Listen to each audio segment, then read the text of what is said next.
Hey guys, Dr. Ray here from Chiropractic Plus. And I have some thoughts. I was just pondering and thinking, and I just wonder what you thought about this. Okay? Now, heart disease is a high killer in the United States. It's one of the number one leading causes of death in America. And yet, the number one symptom of a heart attack for the majority of its victims is not tightness in the chest, not high blood pressure, not shortness of breath, is not pain down the arm. It's all the things you think of when you think of heart problems. It's actually death. Okay? So the heart just simply shuts down. They try to recover and it doesn't work. And for those that do recover, most die weeks later. So was that person healthy the day before the heart attack? He had no symptoms. The minute before his death, actually, was he okay? And the answer, guys, has to be no. He was not healthy the moment before he died. So should you rely on symptoms to tell you whether you're healthy or sick? How about this one? Okay. Women going for routine mammograms and whatever is necessary to early detect the cancers that show up, the pelvic exams and so on. And yet they're surprised when they show up with a positive test for a terminal cancer in their breast, even though they've done all the checkups and all that stuff. Now, the day before they were diagnosed, were they healthy?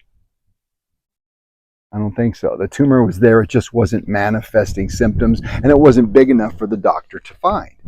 So does that mean people with absence of symptoms? So they run a routine mammogram, they find a tumor, they check it, find out it's malignant, and go, well, we're going to wait until it becomes symptomatic and you start really getting problems, then we'll deal with it.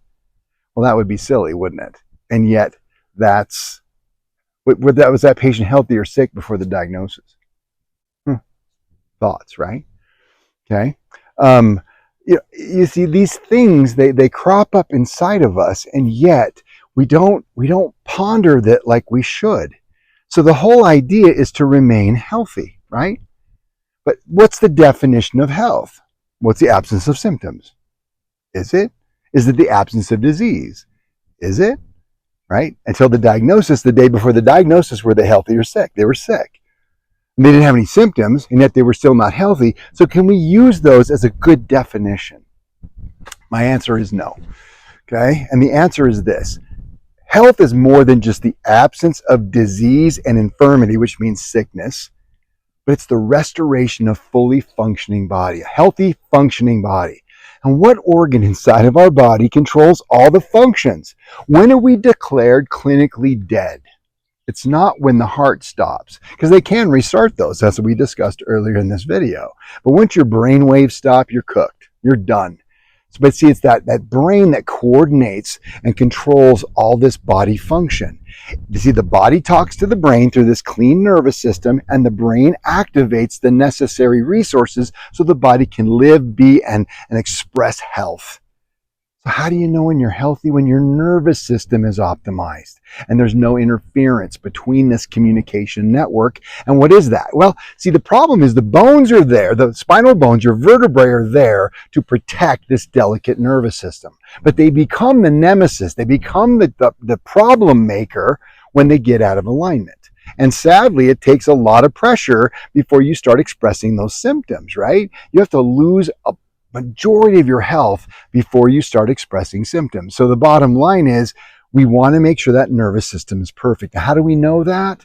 From our x-ray, our structural x-ray. When we can measure the perfect curves in the spine, 45 degrees from the side and straight from the front, when that's occurring, we can say and declare today, I am healthy. I can declare that for you. Boom, you're there. Now we do the testing for the other pieces, the resource testing, and get that cleaned up. I can really look at you and say you're healthy. And then what? We wait, stop, disappear, and come back the next time we express a symptom. Remember, number one symptom of a heart attack is death.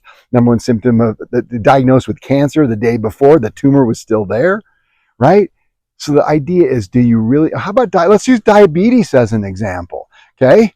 If you take insulin, you're a type 1 diabetic, you're taking insulin shots, and without the insulin shots, you're dead. Does that mean that as long as you take your insulin shots, you're healthy and that organ is functioning, the pancreas? The answer is no, once again. So guys, think about what I've just said. Ponder what I've said. detail it inside your brain and encourage thinking. Number one essential in this office is mindfulness, mindset. So be thinking about that. When I bring these things up, it's not just to drive you crazy. It's to help you realize that I have a bigger vision for you than you have for yourself. I want you to be the best potential human being you can be. And how does that happen? Through the power of the nervous system. Make those adjustments, follow the care plan, follow the guidelines. If you miss an appointment, you make it up within same day if possible, within 2 days. Because you can't just keep putting it off. Think about it like going to the gym. Okay, I go to the gym 52 times. Well, I did it once a year for 52 years. Did it do its job? The answer is no. There's a specific schedule that's necessary to rebuild and build those muscles that we want. Well, it's the same thing for your spine. We got to get that thing fixed. And then the amount of chiropractic necessary to keep and maintain you is directly proportional to the amount of stress in your life. Now, I say stress, everybody thinks of this kind. There's also physical stress and chemical exposure. So when you do something to your body, either physically, chemically, or emotionally, you tell me. Even if it didn't cause a symptom, because it's not about the symptoms. It's about the health and restoration of the body. Make me do a detailed analysis. If it's bad enough, we'll take a new x-ray. But perhaps we may just look at it and say, you know what, let's just bump up your once a week maintenance up to 2 times a week for maybe 3 weeks or whatever I tell you. You make that up. And then by the time we take our annual re-x-rays to check on how you've been doing over the course of the year by maintaining that spine, we're not having to start over again. And I love you guys to death, but I don't want to start over. I want to keep and maintain that optimum health for a lifetime so you can have a well and a wonderful life. Guys, thanks for listening. And please listen to what I say and apply it. Thanks.